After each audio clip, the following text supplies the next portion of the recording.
Everyone, आज हम start करने वाले हैं सेल बायोलॉजी। मैंने जो नोट्स बनाए हैं सेल बायोलॉजी के, उनसे आपको काफ़ी हेल्प मिलेगी और ये सारी एनसीईआरटी को पूरी को कवर करेंगे और बहुत ही सिंपल नोट्स है और आप इनको अच्छे से पढ़ना और आपकी बहुत अच्छे से हेल्प होगी इन नोट्स को पढ़ने के लिए। तो स्टार्ट करते हैं। तो सबसे पहले सेल होता क्या है हमको पता होना चाहिए। जो हम पढ़ रहे हैं वो होती क्या चीज़ है। तो जो सेल होती है वो क्या है। जो सेल है उसी से तो हाँ पूरा ऑर्गेनिज्म बनता है, यानी कि सेल जो है ये यूनिट ऑफ लाइफ है सेल, ठीक है। तो ऑल ऑर्गेनिज्म आर कंपोज, जो सारे जो ऑर्गेनिज्म है वो किससे बनते हैं, सेल से ही बनते हैं। तो जो सेल्स होती है उनमें क्या होता है कि कुछ ऑर्गेनिज्म जो होते हैं कंपोज होते हैं वो होते हैं सिंगल सेल से, ठीक है। तो इसलिए इनको बोलते हैं हम यूनिसेलुलर ऑर्गेनिज्म। और कुछ जो होते हैं वो बहुत सारे सेल से मिलके बनते हैं, तो उनको बोलते हैं मल्टी सेलुलर ऑर्गेनिज्म। क्योंकि जो सिंगल सेल ऑर्गेनिज्म है वो कैपेबल होते हैं इंडिपेंडेंट एक्सिस्टेंस के लिए और performing the essential function of life के लिए, ठीक है। और जो फर्स्ट पहली बार में जो सेल को देखा गया था तो वो देखा गया था रॉबर्ट हुक ने देखा गया था। वो उन्होंने देखा था प्लांट में देखा था, बट उन्होंने सिंपल माइक्रोस्कोप का यूज़ किया था और उन्होंने लाइफ सेल को नहीं देखा था, उन्होंने डेथ सेल को देखा था। तो ये बहुत ज़रूरी है, ये आता है एग्ज़ाम में, ये बहुत बारी आया है नीट में। तो ये साइंटिस्ट के नेम अच्छे से याद कर लेना। फिर आता है एंटोन वॉन ल्यूवेनहॉक, जिन्होंने डिस्क्राइब की थी जिंदा सेल को। इन्होंने स्टडी की थी जिंदा सेल की, मतलब लाइफ सेल की स्टडी की थी इन्होंने। और जो रॉबर्ट ब्राउन है उन्होंने डिस्कवर किए थे न्यूक्लियस। अब पढ़ते हैं हम सेल थ्योरी। सेल थ्योरी जो मैथियस क्लेंडेन है, उन्होंने जो ये बहुत ज़रूरी है। 1938 में ये बॉटनिस्ट हैं, इन्होंने एग्जामाइन किया था large number of plants and observe that all depends are composed of different kinds of cells. मतलब इन्होंने एग्जामाइन किया था कि जो लार्ज नंबर जो सेल्स हैं उन्होंने ऑब्जर्व किया कि सारे जो हैं डिफरेंट काइंड्स की सेल्स हैं प्लांट्स में, सब एक जैसी नहीं है। अब जो Schleiden and Schwann together formulated the cell theory, उन्होंने साथ में सेल थ्योरी को फॉर्मुलेट किया था, ठीक है। फिर आते हैं रुडोल्फ विर्च्यू। इन्होंने 1855 में फर्स्ट टाइम एक्सप्लेन किया था कि सेल जो हैं वो डिवाइड होती हैं और न्यू सेल्स फॉर्म्ड होती हैं।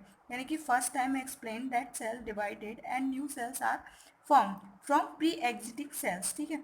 ओमनी सेलुलाई ई सेलुलाई, ठीक है। सेल थ्योरी की स्टडी जो हुई थी, यानी कि किसके लिए सेल थ्योरी की जो स्टडी होती है उसमें है कि all living organism are compose of cells and products of cell. मतलब सेल थ्योरी की स्टडी करके पता चला हमको कि all living organism compose of cells and products of cells, जितने भी लिविंग ऑर्गेनिज्म हैं वो सेल से बनते हैं, उनके ही प्रोडक्ट्स हैं, ठीक है। All cells arise from pre existing cells, जितनी भी सारी सेल्स हैं वो एराइज होती हैं प्री एग्जिटिंग सेल्स से।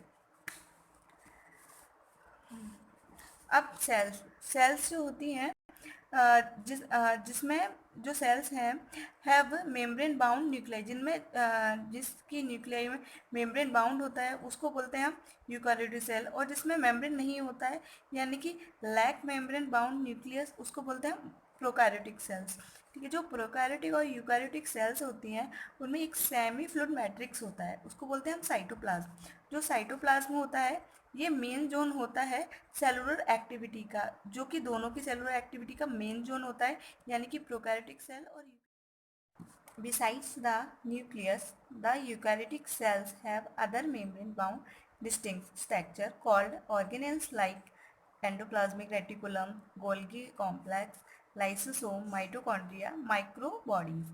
Prokaryotic cells lack such membrane-bound organelles. Ribosomes are non-membrane bound organelles found in both cells. जो राइबोसोम्स होते हैं वो मेम्ब्रेन बाउंड ऑर्गेनेल्स नहीं होते हैं और जो कि दोनों में ही होते हैं, प्रोकैरियोटिक और यूकैरियोटिक सेल्स दोनों में। अब साइज एंड शेप की बात करेंगे हम सेल्स की। तो जो साइज होता है सेल्स का वो वेरी करता है, मतलब डिफरेंट होता है, ठीक है। इसका जो साइज शेप और उसकी एक्टिविटी जो है वो अलग अलग तरीके से होती है, ठीक है। अब इसमें जो स्मॉलेस्ट सेल्स होती है वो होती है मायोप्लाज्मा की, ठीक है। और मायोप्लाज्मा का जो साइज होता है वो होता है 0.1 म्यू एम। और 0.3 μm लेंथ जो होती है वो होती है PPLO की। ठीक है, ये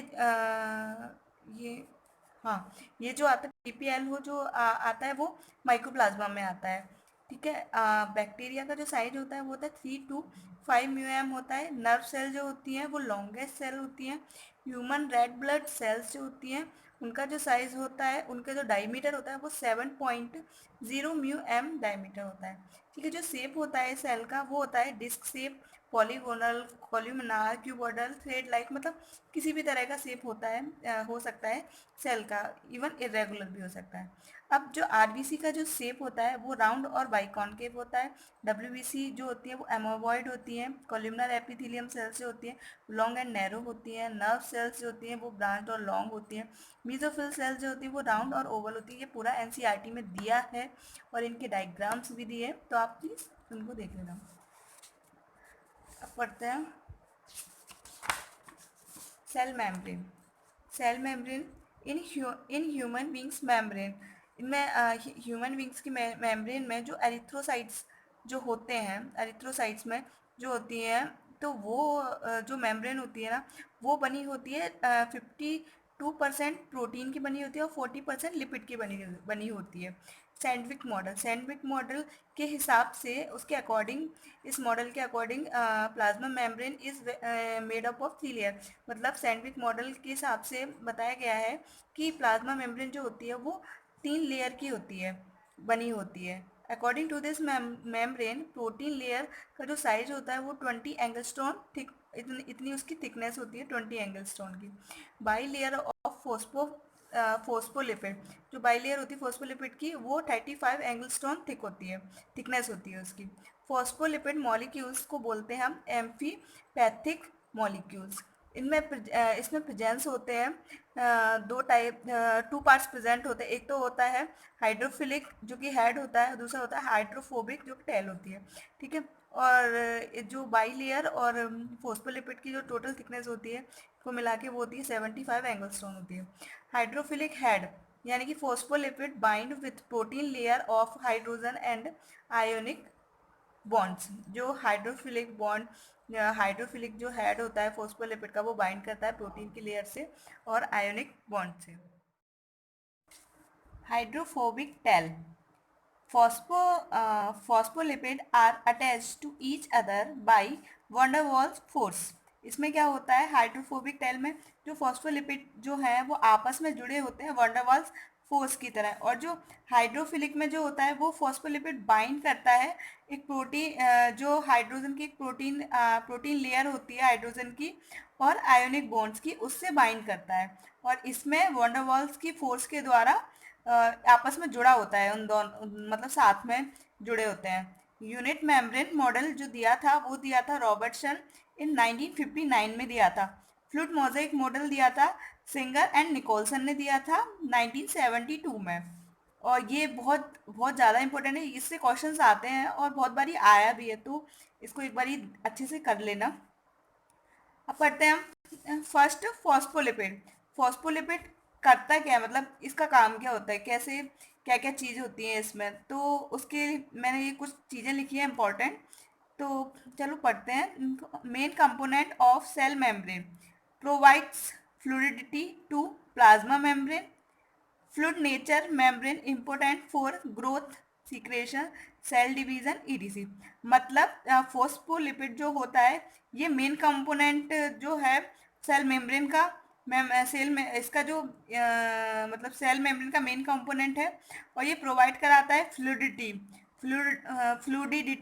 प्रोवाइड कराता है प्लाज्मा मेम्ब्रेन में, ताकि जो जो जर्क जो आता है, फ्रिक्शन लेस हो जाता है, तो वो चीज़ ना हो इसमें।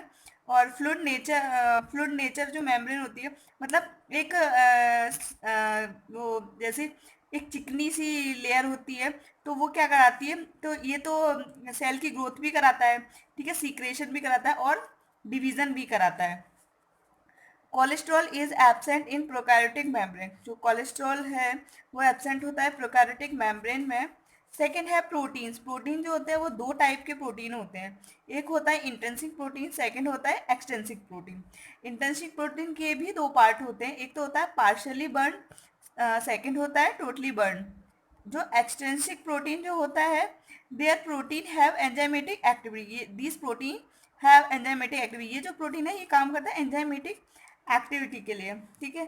Cell to cell recognisation mechanism जो होती है, इसका जो एग्जाम्पल है वो है, एक तो है फर्टिलाइजेशन और दूसरा है ब्लड एंटीजन। यानी कि अब यहाँ तक हमने पढ़ लिया सेल मेम्ब्रेन तक, इसके आगे का जो टॉपिक है वो मैं सेकंड पार्ट में डाल दूंगी, क्योंकि अभी ये वीडियो ज़्यादा बड़ी हो जाएगी। तो थैंक यू मेरी वीडियो को वॉच करने के लिए। और ये शॉर्ट शॉर्ट नोट्स जो है मैंने बनाए हैं आप लोगों के लिए, इससे ना आपकी काफ़ी हद तक मतलब जहाँ तक मैंने पूरा एनसीईआरटी से लिया है, इससे आपकी एनसीईआरटी कवर हो जाती है। और एक बार ही आप बस सिर्फ रीड कर लेना एनसीईआरटी, फिर आपको कोई डाउट नहीं आएगा।